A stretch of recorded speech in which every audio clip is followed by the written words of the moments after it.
Chapter 5 The Pirate King and the Great Swordsman.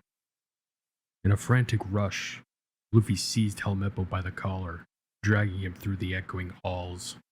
Hurry up and tell me where Zoro's swords are. Helmeppo's face contorted in fear as Luffy's grip tightened. I'll tell you, just stop dragging me, please. Coming to an abrupt stop, Luffy hoisted Helmeppo into the air, his voice sharp with impatience. Okay, spill it. Tears streamed down Helmeppo's cheeks as he pointed shakily behind Luffy. They're in my room. We already walked past it. Why didn't you say so earlier? Luffy grumbled as he delivered a sucker punch to Helmeppo's cheek. Ouch! That hurts. Don't hit me, Helmeppo cried out. As Luffy vented his frustration on Helmeppo's unfortunate face, a swarm of Marines began to close in behind him. Don't move. Raise your hands above your head, one of them ordered. Luffy turned to face the Marines, a mischievous glint in his eye. No. With a swift motion, Luffy picked up Helmeppo and placed him between himself and the approaching Marines. Helmeppo stood there bewildered and trembling. Huh? He thought, utterly confused. Luffy taunted the Marines, his defiance palpable. Go ahead and shoot. Helmeppo let out a terrified scream. Uncertain of how to proceed, the Marines hesitated, their guns trained on the duo. What? You're using Helmeppo as your personal shield? One of the Marines exclaimed. Helmeppo shrieked once more as Luffy charged forward, using him as a human shield. A barrage of gunfire erupted. Cut to Kobe. He fell to the ground, his shirt stained red. I've been shot. I'm bleeding. I'm gonna die. Zoro, tied to the post, worried about Kobe rather than himself. Are you all right? He asked, straining against his bonds. He heard footsteps approaching behind him. Run for your life. They're almost here. Kobe, his breathing ragged, tried to stand. No, I've got to set you free as soon as possible. There's no need to worry about me, Zoro replied, attempting to reassure his frantic companion. As long as I can endure this for a month, they'll let me go. Hurry and get... Kobe interrupted him with a fury in his voice. They won't set you free. They're going to execute you in 3 days. Nonsense, Zoro retorted, disbelief evident in his tone. That bastard promised me that if I could survive this for a month, he'd release me. He never intended to keep his promise, Kobe exclaimed, his voice trembling with emotion. That's why Luffy punched him on your behalf, because he was toying with you. Zoro fell silent, absorbing the gravity of Kobe's words. Kobe continued pleading. The Navy will never let the two of you go. Please, after I set you free, help rescue Luffy. He's my savior. Luffy is incredibly strong. If you join forces, you can definitely escape this town. The soldiers arrived, their faces stern with determination. That's enough. The two of you have betrayed Lieutenant Morgan and will die here. Zoro and Kobe stood there, their fate hanging in the balance. Meanwhile, Luffy had finally reached Helmeppo's chambers. Is this the room? Ha! I found the katanas, he exclaimed. But there were 3 katanas in the room, and Luffy was unsure which one belonged to Zoro. Luffy glanced at Helmeppo, who had been unconscious in his arms for a while. What's wrong? Did you faint? He asked. Out of the corner of his eye, Luffy spotted something in the distance, outside of the window. What's happening at the execution grounds? Kobe? He wondered out loud. Surround the base. Don't let this guy with the straw hat escape. The man with the axe bellowed to the Marines. How interesting. The 3 of you are planning to cause political upheaval, he sneered.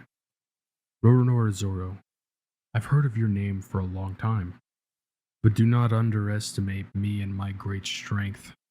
You're just garbage. Ready? Captain Morgan yelled to the soldiers who lined up in formation, guns trained on Zoro and Kobe. Time seemed to slow for Zoro as he grappled with the impeding danger. I can't die here. I still have things I need to settle. I made a promise. Everything faded to black. In the darkness, a young Zoro's memories resurfaced. Kuina wins! Children yelled in surprise. A young Zoro, his face marked with bruises, lay on the ground, holding his head in pain. Kuina stood triumphant, with 2,000 wins to 0. How pitiful, she remarked, looking down at him. A boy, and so useless. A group of boys rushed to Zoro's defense. Hey, Zoro isn't weak. Yeah, Zoro's the best in our dojo. Even when sparring with adults, he's still very good. Is that so? Kuina responded cockily. Still, he's weaker than me. Even if he uses 2 swords, he's still useless. Admit defeat, since you've lost. Their teacher intervened, trying to calm the situation. You lost again, Zoro? What a pity. The students protested, accusing the teacher of secretly favoring Kuina because she was his daughter. No such thing, the teacher insisted. Zoro, consumed by frustration, finally stood up in a fit of rage. Damn, why can't I defeat her? But Zoro, Kuina is older than you, the teacher explained. Even adults can't beat me. I want to sail and become the world's #1 swordsman. I won't lose to anyone ever again. Some time passed, and under the moonlight, Zoro found Kuina training with practice dummies. Kuina, duel me with real katanas. I've brought real katanas, Zoro challenged. Kuina agreed, and they both take their stances, real katanas in hand. Their clash was swift, but in a matter of moments, the tide turned against Zoro. His swords were sent flying in the air, and he fell to the ground. Kuina plunged her katana into the earth beside his head. Haha, my 2001st victory, Kuina declared. Zoro hid his face, his eyes welling up with tears. Damn, I don't believe this. Kuina's tone softened. Actually, the one who should feel upset is me. When a girl grows up, she'll lose out to boys with physical strength. I'm going to fall behind you guys soon. Don't you always say you want to become the #1 swordsman? You say you want to become the #1 swordsman? Zoro replied. Papa says that girls will never be the world's #1. It's good that you're a guy. I want to be the world's best too. Tears glistened in Kuina's eyes. If only I were a guy. Zoro's anger flared. You're telling me all this crap after you beat me? That's unfair. To become like you is my ambition. Does this mean that if I beat you one day, it's not because of my strength? Doesn't this make me, who has trained extremely hard to beat you, look like an idiot? Kuina smiled. Let's make a promise. One of us must become the #1 swordsman in the world. Let's see who can reach that goal first. Kuina's smile grew warmer.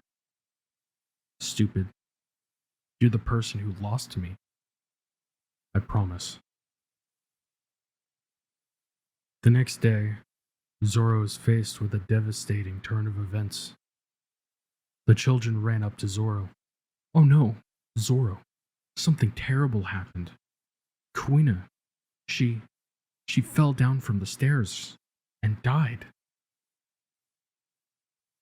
Zoro's face grew cold as he stood before her lifeless body, his anger pouring out.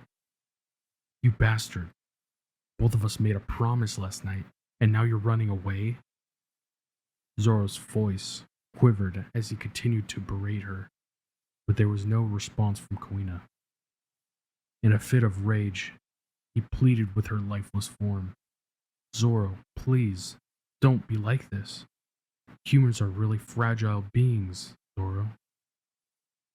But Zoro's anger persisted as he fell to his knees. Sensei, please give me her sword. The sensei nodded in approval, and tears filled Zoro's eyes as he held Kuina's sword in his hands. I will be even greater. I will become the world's #1 swordsman, so famous that even heaven will hear my great name. Back to the present. Zoro's face was etched with worry as the Marines aimed their guns at him. I made a promise.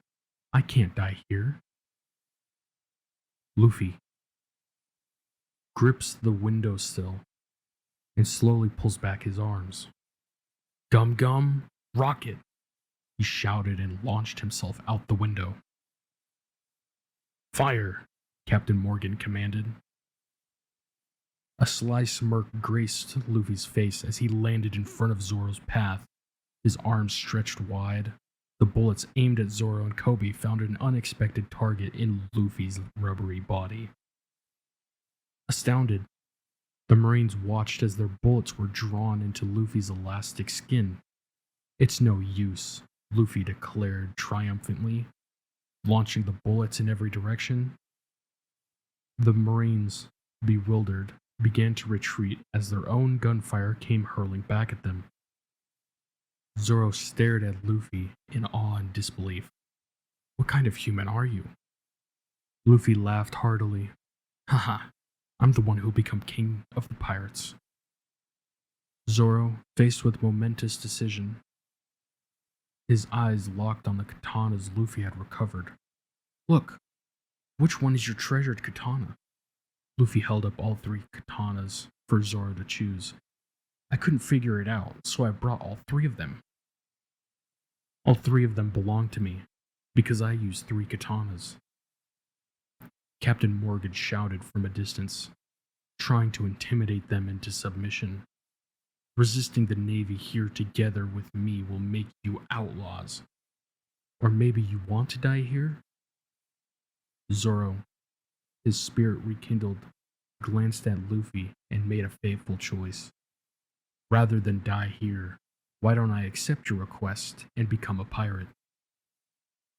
Chapter 5, End.